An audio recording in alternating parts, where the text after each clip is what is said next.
Buenos días, profesor Rodolfo Abreu.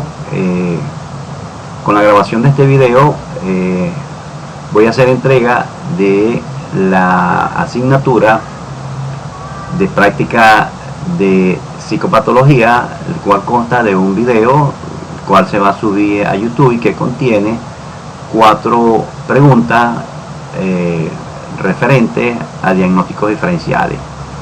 Esta exposición será subida por YouTube, lo cual puede ser enviada a través de una lámina a la plataforma con el link correspondiente. Como sabemos, pues el diagnóstico diferencial de los trastornos psicóticos del humor y efectivo, los cuales allí se van a describir y se va a establecer ese diagnóstico diferencial, tenemos lo siguiente. Los trastornos, si quiere, del estado de ánimo son un conjunto de trastornos definidos del manual de diagnóstico estadístico DSM-4, cuyo principal característica subyace en lo que serían unas alteraciones del estado de ánimo del individuo. Suele diferenciarse 2 grupos en esta patología, que son los trastornos de ánimo en función que si se incluyen o no la presencia de episodios de manía o de hipomanía, en los cuales unos son los trastornos depresivos y otros son los trastornos bipolares. Los trastornos depresivos, el más conocido es el trastorno depresivo mayor, habitualmente conocido como depresión clínica o depresión mayor, y la forma leve del trastorno depresivo se denomina trastorno distímico. Por su parte, en lo que se refiere a los trastornos bipolares, anteriormente conocidos como psicosis, la psicosis maníaco-depresiva se caracteriza por la presencia intermitente de episodios de manía o de hipomanía, mezclados con episodios depresivos. Son menos graves, se denomina trastorno ciclotímico, por la misma forma como estos se dan. En el DSM-5 no introduce cambios significativos respecto a lo que es el episodio de depresión mayor, a excepción de las modificaciones y especificaciones para describir el estado clínico actual que se cometen a continuación. Tenemos lo siguiente: allí se dan, cuya característica esencial continúa siendo el periodo de al menos 2 semanas consecutivas, donde se pueden manifestar, si se quiere, 5 de estos síntomas, y por lo menos uno tiene que ser de este estado de ánimo depresivo, donde principalmente pues se da lo que es el interés o placer por casi todas este tipo de actividades, o también allí se puede dar un cuadro clínico depresivo mayor que puede ser leve, moderado o grave, con códigos específicos para la remisión parcial o total no especificada. El estado de ánimo depresivo o deprimido mayor debe darse casi todos los días, o por lo menos parte del día, según se desprende de la información subjetiva o de las observaciones que se realicen por parte de otras personas. Otra disminución importante aquí que se da es el interés o el placer por casi por todas las actividades en la mayor parte del día, y esta debe darse casi todos los días. También ahí tiene que haber una pérdida importante de peso sin hacer ningún tipo de dieta. También se da el insomnio, la agitación y el retraso motor, la fatiga o la pérdida de energía. Ahí también hay culpabilidad excesiva, inapropiada, disminución en capacidad para pensar o concentrarse, etc. Y también algo muy importante es el pensamiento de muerte, que se pueda dar allí, que eso es recurrente, las ideas suicidas, si existe algún plan de intento de suicidio.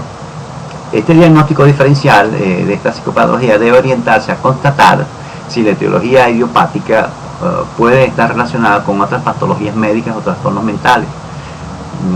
También puede ser referente a estar ligada a consumo de droga o algún medicamento prescrito.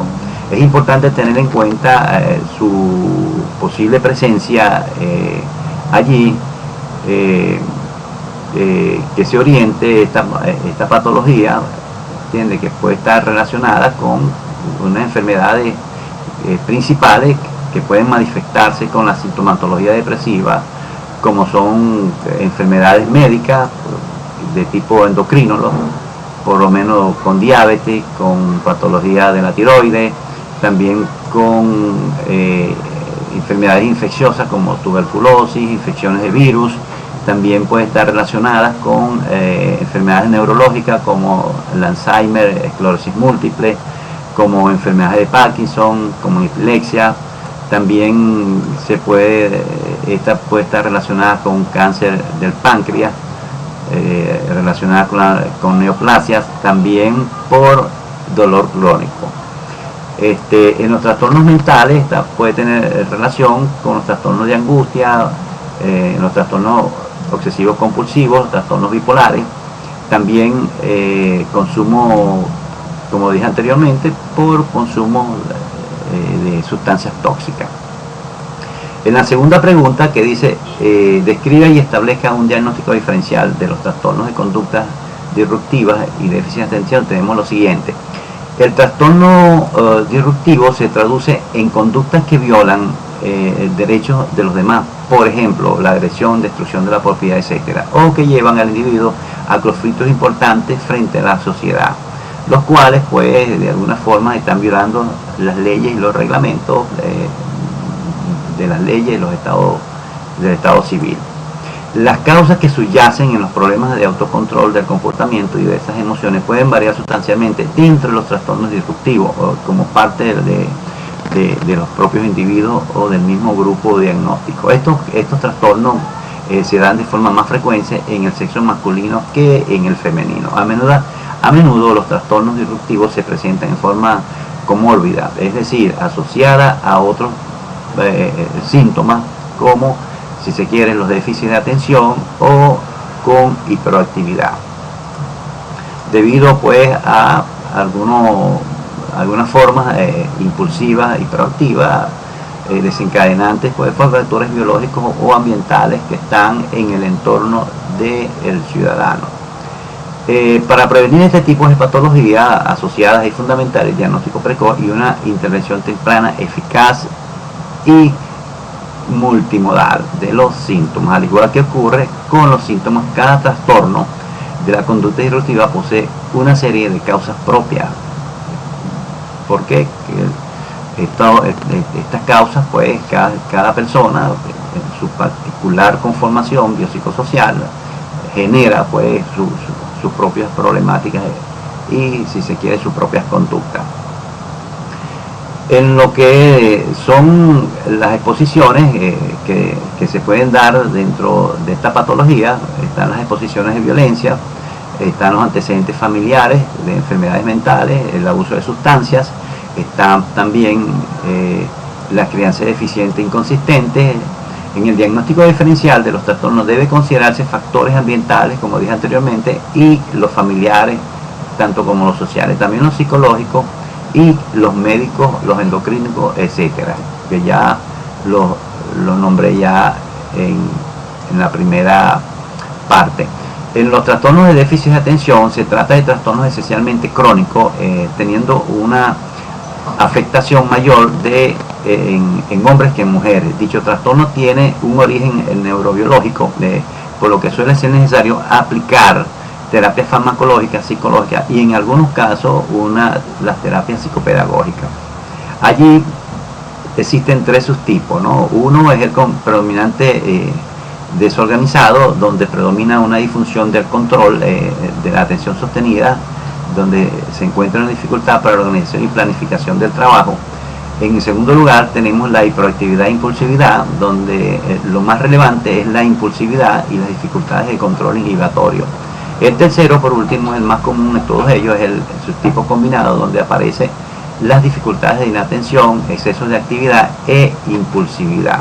En el diagnóstico diferencial de esta psicopatología se suele realizar al comenzar la educación primaria. Es normal que se dé en niños más que todo, y esto perjudica lo que es el rendimiento escolar.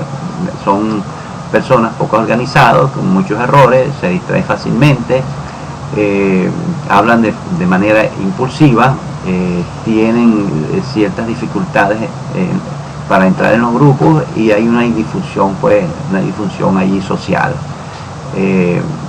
Este tipo de normativas que se dan entre ellos, la conducta más relevante es la agresividad y la falta de concentración en todo lo que hace. Sin embargo, no significa que haya que hacer una multitud de pruebas diagnósticas para descartar, ¿entiendes? Simplemente y clínicamente se valora la necesidad de realizar pruebas complementarias para perfilar el diagnóstico. Se puede evaluar los trastornos psíquicos, las altas capacidades también, los trastornos cognitivos y los trastornos sociales, ¿entiendes? No quiere decir que el hecho de que tenga un déficit de atención, la persona pueda tener bajo coeficiente intelectual. Con relación a lo que es la tercera pregunta, que dice describa y establezca un diagnóstico diferencial de los trastornos de ansiedad. El diagnóstico diferencial sirve para hacer una correcta valoración de una enfermedad con respecto a otras parecidas, con la que pudiera confundirse o solaparse. Es una valoración clínica que corresponde exclusivamente a los especialistas en la materia y en ningún caso a los pacientes. En muchos casos requiere de pruebas y exploraciones complementarias para fortalecer el diagnóstico, que han de solicitarse a los servicios médicos pertinentes de cada caso.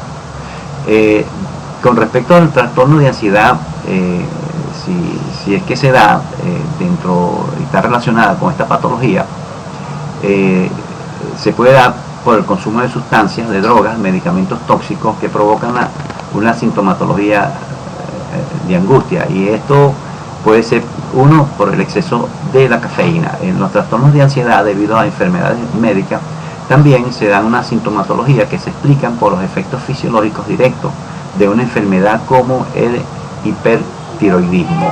También allí pudiera darse también la ansiedad en otros trastornos mentales, como la inquietud excesiva que se relaciona con la posibilidad de sufrir un ataque de pánico. Los trastornos de angustia, como decir, pasarla mal en público, donde hay una fobia social, el temor a engordar, donde se da una anorexia nerviosa, temor a padecer graves enfermedades, que eso está relacionada con la hipocondría, y así se presentan múltiples problemas que, como decir, entre ellos la preocupación por el bienestar de los seres queridos, entre otros, ¿okay? En las ideas obsesivas de los trastornos obsesivos compulsivos también hay que tomar en cuenta este tipo de trastornos que son sencillas preocupaciones por problemas cotidianos, sino más bien pensamientos intrusos que se pueden aparecer, inoportunos, que pueden ir acompañados de rituales compulsivos de reducir la ansiedad que se genera. En los trastornos de estrés postraumático es otra psicopatología que se da por ansiedad generalizada, solo se da en el transcurso de un trastorno por estrés traumático. Se diagnostica únicamente este último. En los trastornos adaptativos con ansiedad solo se establece un diagnóstico cuando se cumplen los criterios para el diagnóstico, no por el resto de los trastornos de ansiedad. Se ve además de un estresante y no se prolonga por más de 6 meses, donde con la desaparición del estresante. También tenemos la relación con la ansiedad de trastorno del estado mayor de ánimo y el trastorno por los trastornos psicóticos. La ansiedad aparece solo en el curso de estos. Además, existen otros síntomas específicos de cada uno de estos grupos que están muy relacionados. Aquí también hay que tomar en cuenta la ansiedad no patológica, que también se da en estos casos, que son las preocupaciones con, si se quiere, con ciertas conductas que son más controlables, las cuales pues son menos intensas, menos perturbadoras y menos duraderas, y se relacionan más con factores desencadenantes. No suelen ser acompañadas, de síntomas psíquicos como tensiones musculares, irritabilidad, impaciencia, etc. Para concluir, con un paciente que plantea un diagnóstico diferencial con un trastorno de ansiedad, sería recomendable descartar razonablemente una enfermedad sistemática. Para ello deberían tener en cuenta los síntomas físicos que predominan en la presentación y en el conocimiento de la historia médica y psicológica. En referente a lo que es la cuarta pregunta, que son los diagnósticos y pronósticos del síndrome de trastornos psicóticos, tenemos lo siguiente.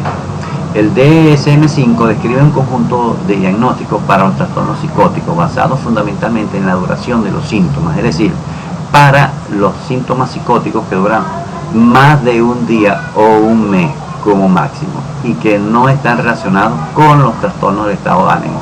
Un trastorno relacionado con sustancia o trastorno psicótico debido a enfermedades médicas, posiblemente el diagnóstico de trastorno psicótico es adecuado para ciertos síntomas psicóticos que duran más de un mes. Aquí los diagnósticos a considerar son la esquizofrenia y el trastorno esquizoiforme. Los trastornos psicóticos son también psicopatologías graves, los cuales las personas pierden el contacto con la realidad. Los síntomas más característicos son las alucinaciones y los delirios. Los delirios se definen como faltas creencias en ver creencias erróneas de la realidad sobre hechos o objetos existentes. Son una distorsión por parte de estímulo externo. En cambio, las alucinaciones son percepciones falsas como oír, ver o sentir algo que en realidad no existe. Estas percepciones son inventadas por la mente y no son productos de la distorsión de ningún objeto presente. El DSM-5 dice que la esquizofrenia y otros trastornos psicóticos se caracterizan por tener varios dominios psicopatológicos, cada uno de los cuales posee un curso distintivo, diferente, con diferentes pausas y de respuestas al tratamiento e implicancias pronósticas. La gravedad relativa de estas dimensiones sintomáticas varía entre el paciente, así como en el mismo paciente en diferentes etapas de la enfermedad.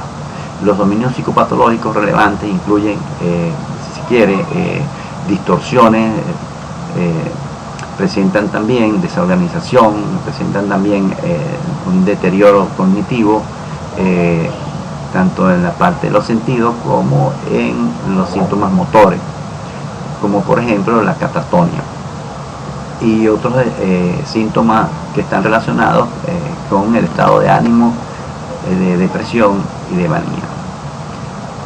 Con esto hemos concluido la exposición. Le deseamos un gran saludo y unos buenos días. Que con esto hayamos dado respuesta al plan de evaluación de la materia de este séptimo trimestre de psicología. Muchas gracias.